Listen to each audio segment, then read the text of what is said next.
Haleluya. Jumpa lagi kita di Sekam Padi. Sekam Padi hari ini berjudul Recharge. Kita baca 1 Korintus 15 ayat 33. Menulis demikian. Janganlah kamu sesat. Pergaulan yang buruk merusakkan kebiasaan yang baik. Dalam hidup kita, dalam hidup kekristenan kita, ada banyak hal yang dapat membuat iman percaya kita atau hati kita ini tergerus atau terkikis. Sehingga makin lama makin iman kita makin kecil, dan akhirnya mati. Kalau boleh diumpamakan, iman atau hati kita itu sama seperti baterai. Lama-lama kalau situasi di sekeliling kita itu menghabiskan energi iman kita, maka lama-lama iman kita itu kan habis. Sebut saja misalnya beberapa hal gitu ya, tentang masalah-masalah dalam keluarga bisa menghabiskan energi iman kita. Masalah tantangan yang bertubi-tubi dalam pelayanan itu bisa menghabiskan energi kita. Berita-berita negatif yang bertebaran menghabiskan energi kita. Persaingan pelayanan yang sudah memakai cara-cara duniawi itu pun juga bisa menghabiskan energi iman kita. Dan juga pelajaran pengajaran sesat di luar sana yang bertebaran banyak sekali.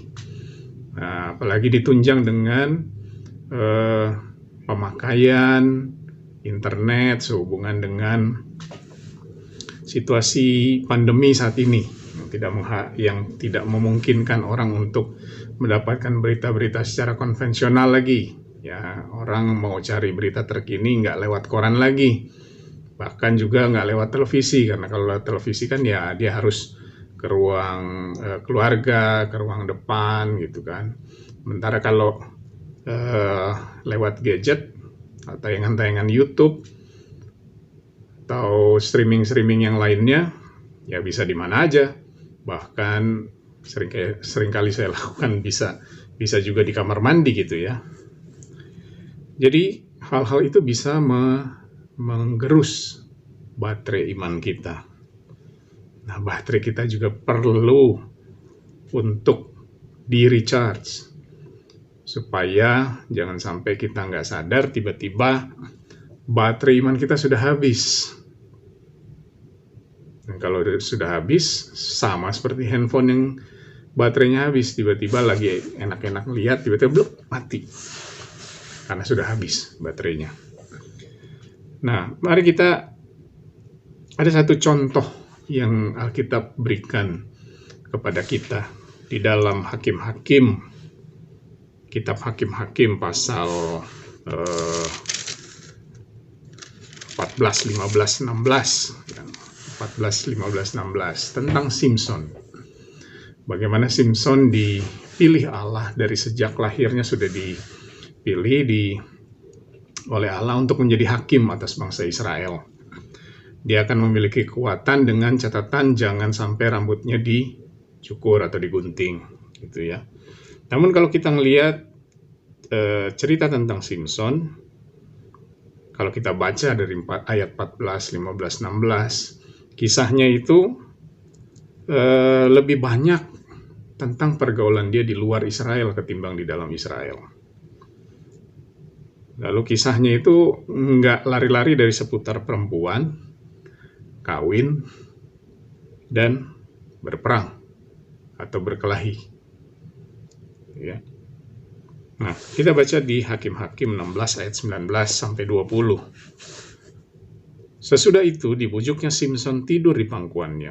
Lalu dipanggilnya seorang dan disuruhnya mencukur ketujuh rambut jalinnya, sehingga mulailah Simson ditundukkan oleh perempuan itu, sebab kekuatannya telah lenyap daripadanya.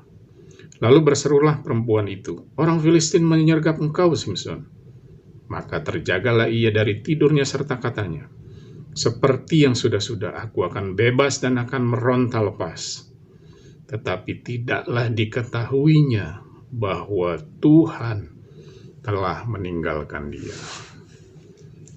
Jangan sampai kita menjadi sama seperti Simson. Secara tidak sadar, hal-hal yang tadi saya sudah sebutkan, contoh-contoh, mungkin masih banyak contoh yang saya nggak sebutkan, dan mungkin saudara punya pengalaman sendiri tentang hal-hal yang terjadi di sekitar saudara, yang intinya adalah menghabiskan energi iman kita kepada Tuhan, sehingga akhirnya kita tidak memandang lagi kepada Yesus, tetapi kita memandang kepada pengetahuan-pengetahuan, informasi-informasi, percaya diri sendiri yang berlebih-lebihan.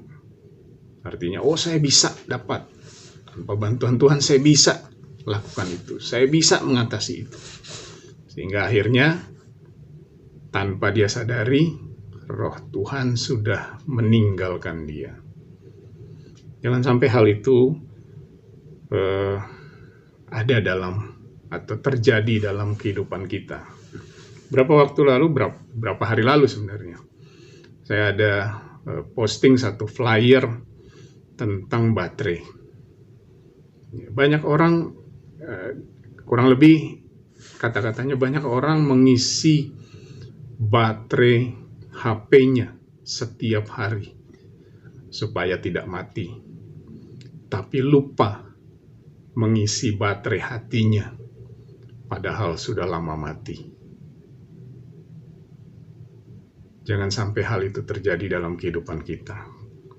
Recharge terus baterai iman kita, baterai hati kita. Dengan cara apa?